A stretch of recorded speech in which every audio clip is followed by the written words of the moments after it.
Assalamualaikum warahmatullahi wabarakatuh. Teman-teman, kembali lagi di channel YouTube saya, Khairun Imam.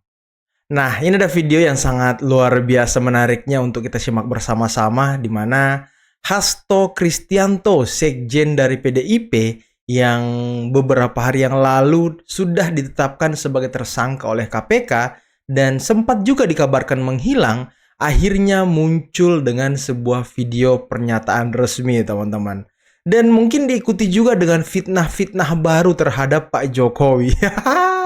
Ini Hasto sudah ditetapkan sebagai tersangka, masih juga memfitnah orang loh. Dan selain itu ternyata ada tanggapan dari Mas Wapres Gibran Rakabuming Raka, dan tanggapannya ini sedikit menohok ya, terkait dengan tersangkanya Hasto Kristianto. Oke teman-teman, sebelum kita mulai videonya, jangan lupa like, subscribe, dan share. Dan tanpa perlu berlama-lama lagi, mari kita mulai videonya berikut ini. Seluruh masyarakat Indonesia yang saya cintai dan banggakan. Setelah penetapan saya sebagai tersangka oleh KPK, maka sikap dari PD Perjuangan adalah menghormati keputusan dari KPK. Ya, emang harus Kami adalah warga negara yang taat hukum. PD Perjuangan adalah partai yang menjunjung tinggi supremasi hukum. Sejak awal ketika saya mengkritisi bagaimana demokrasi harus ditegakkan, bagaimana suara rakyat tidak bisa dikebiri, bagaimana negara hukum tidak bisa dimatikan, dan bagaimana watak kekuasaan yang otoriter, yang menindas rakyatnya sendiri harus dihentikan. Saya sudah memahami berbagai resiko yang akan saya hadapi. Waduh, ini bau-baunya nih ya, kriminalisasi lagi nih, dan politisasi. Iya. Kalau kita lihat dan dengarkan openingnya ya, udah lari-lari ke sana jurusnya teman-teman ya. Maka sebagai murid Bung Karno, saya mengikuti apa yang tertulis di dalam buku Cindy Adams ini. Inilah kitab perjuangan saya. Dan seluruh kader-kader PD Perjuangan sekarang memasuki tahap bab 9. Di mana Bung Karno ketika mendirikan PNI, prinsip yang dipegang adalah non-cooperation.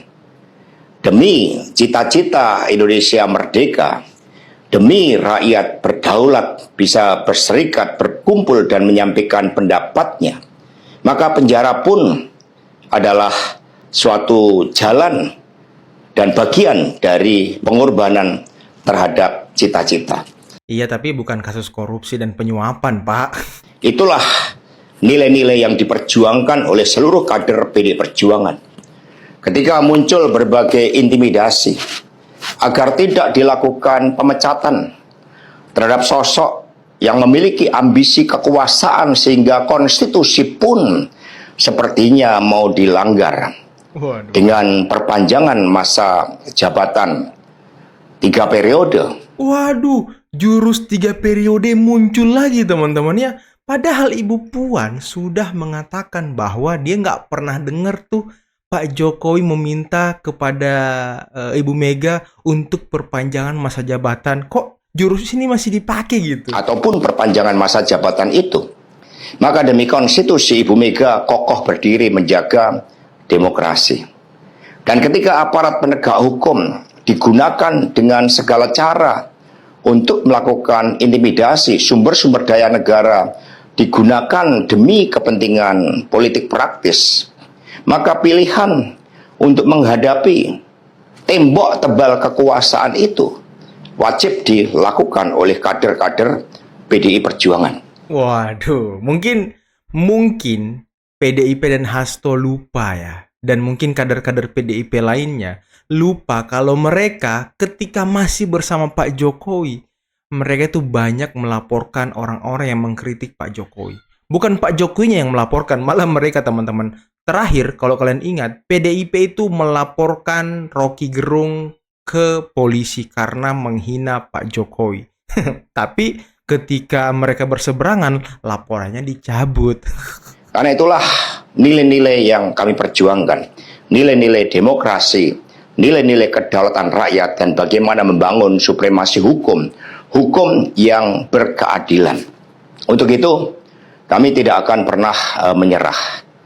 Baik mau digunakan suatu proses intimidasi secara formal, maupun dengan cara-cara di luar formal sekalipun, kami sudah menyiapkan risiko-risiko terburuk. Karena sebagaimana dilakukan oleh Bung Karno, masuk penjara adalah bagian dari pengorbanan cita-cita. Untuk itu, jangan pernah takut menyuarakan kebenaran.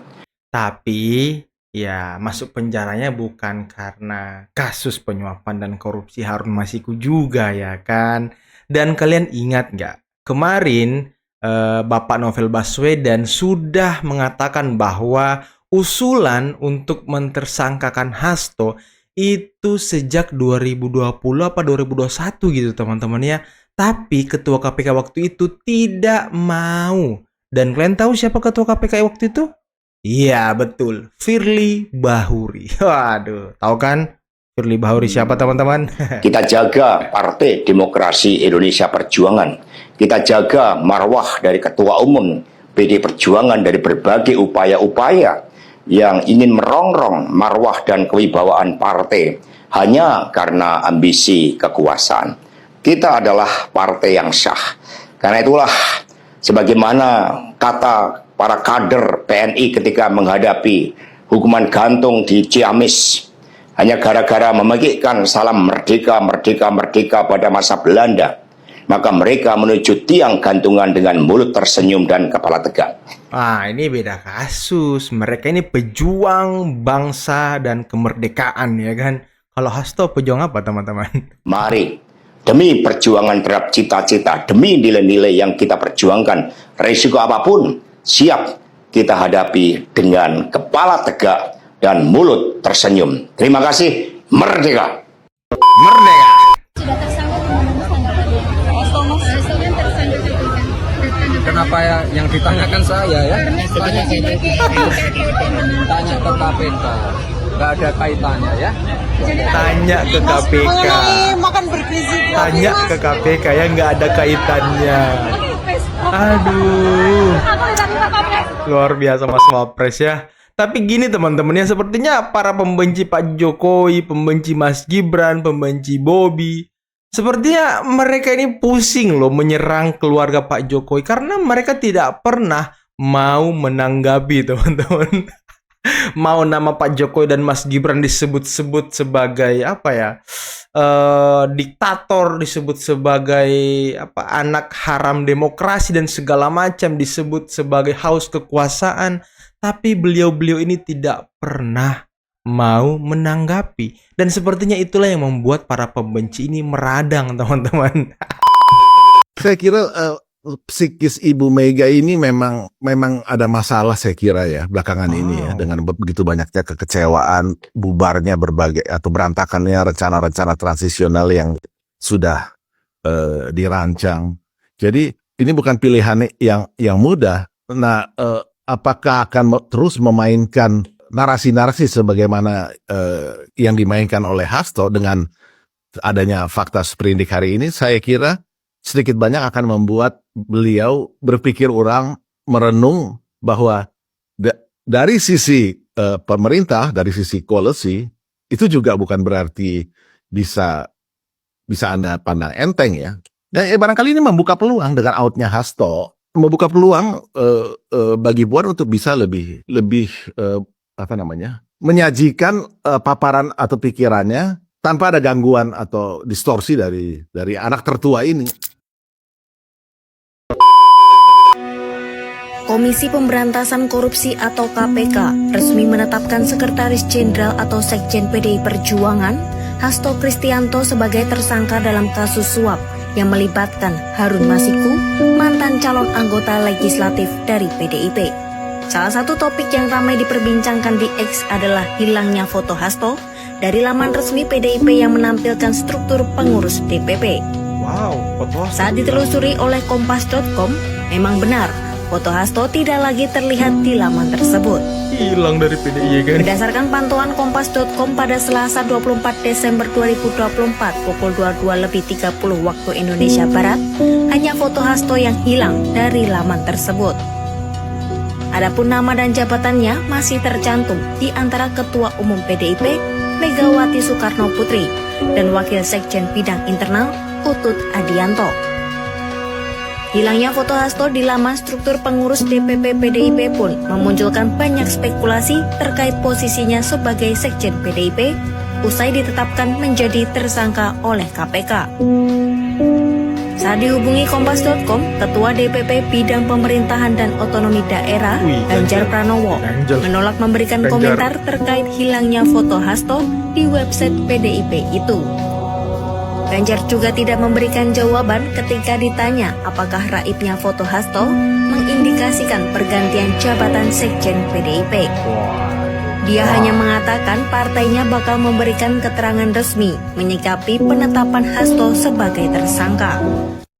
Makin out sepertinya PDIP teman-teman ya. Izin melaporkan Bu Mega. Siap. Wih, Kapan Bu Mega ke KPK Bu? Pak Hasto kata saya dengan tersangka. Kalau Hasto itu ditangkap, saya datang. Ya, saya nggak bohong. Kenapa? Saya ketua umum, bertanggung jawab kepada warga saya. Dia adalah sekjen saya. Kami menduga memang kasus ini lebih terlihat seperti terhadap Sekjen DPP PDI Perjuangan. Dan keseluruhan proses ini sangat kental aroma politisasi dan kriminalisasi. Waduh, piye iki Bu Mega? Tuh lihat Pak Hasto, Sekjen Ibu itu loh Bu, udah jadi tersangka Bu. Ibu katanya mau datangin KPK kapan Bu? Langsung dong Bu di preskon biar kami jadwalkan. Iya, penyambutan Bu Mega ya. Tapi aku kaget dan sekaligus salut kawan-kawannya dengan partai PDIP karena sikapnya yang sangat solid. Gimana nggak aku bilang partai PDIP sangat solid dengan Pak Hasto? Karena pernyataan di dalam konversi PDIP itu sangat membela Pak Hasto. Ya kan dibilang ini politisasi lah. Padahal politisasi terhadap apa lagi? Pilkada udah selesai. Ya kan pilpres udah selesai. Terus Pak Hasto juga bukan gubernur, wali kota, bupati, ya, bukan calon kepala daerah lah. DPR atau menteri kan bukan. Ya kan hanya rakyat biasa. Harusnya menurutku PDIP berjiwa kesatria untuk bilang menghormati keputusan KPK dalam menetapkan tersangka Pak Hasto, ya kan? Dan melakukan upaya hukum lainnya. Contohnya melakukan pra-peradilan atas penetapan tersangka yang dibuat oleh KPK kepada Pak Hasto kader PDIP. Atau PDIP menyiapkan bukti-bukti ya nanti yang akan disuguhkan di persidangan yang kontra terhadap bukti-bukti dari KPK. Ya kan itu menurutku lebih berjiwa ataupun bersikap kesatria daripada seperti ini. Kesannya PDIP ya yang penting ini kader kita, ini kita bela mau benar mau salah. Nah ini nggak tepat kawan-kawan. Oh iya terakhir kawan-kawan, lupa gue. Jangan lupa kita ingatkan Bu Mega untuk datang ke KPK. Karena cepat atau lambat mungkin Pak Hasto akan ditahan ya kan? Waduh. Ayo kawan-kawan, kita ingatkan Bu Mega ya. Nah itulah tadi beberapa video yang bisa kita simak, yang bisa kita saksikan pada kesempatan kali ini teman-teman. Dan menarik, logikanya sederhana kalau menurut saya teman-teman ya. Kalau ini kan kasus Harun Masiku ini kan sebenarnya bukan kasus yang wow amat gitu. Bukan kasus yang korupsinya banyak banget gitu. Atau merugikan negara banget, enggak gitu. Ini hanya suap teman-teman ya. Tapi kok ya dia hilang gitu. Kok dia bisa hilang bertahun-tahun? Dia bukan orang kaya katanya. Duitnya mungkin juga pas-pasan. Kok dia bisa hilang bertahun-tahun? Siapa yang biayain, siapa yang danain gitu. Dan kalau kasus korupsinya ini tidak merugikan negara yang dengan jumlah yang banyak, toh kenapa dia kabur? Apakah memang kalau kasus ini terbongkar, akan ada nama-nama besar yang akan terseret teman-teman? Kan itu yang menjadi pertanyaan kita semua. Ya logikanya aja kalau nggak gimana amat gitu ya kan, apalagi kalau mereka mengatakan ya hukum ini bla bla bla. Ya kan hadapi aja gitu. Toh Harvey Muiz aja cuma 6 tahun lebih teman-teman ya, dikit banget hukumannya. Apalagi cuma Harun Masiku paling cuma 2 tahun. Tapi kok ya kabur gitu. Ada apa? Kenapa kabur? Kan itu yang menjadi pertanyaan. Nah, apakah ada nama-nama besar lainnya? Karena sudah 2 orang yang dicekal, Hasto dan juga Yasona Lawli. Apakah kedua orang ini akan masuk? Masuk gitu teman-teman ya. Nah, oke lah, mungkin cukup sekian dulu video kali ini. Jangan lupa like, subscribe, dan share videonya. Akhir kata, billahi taufiq wal hidayah. Wassalamualaikum warahmatullahi wabarakatuh. Bye-bye.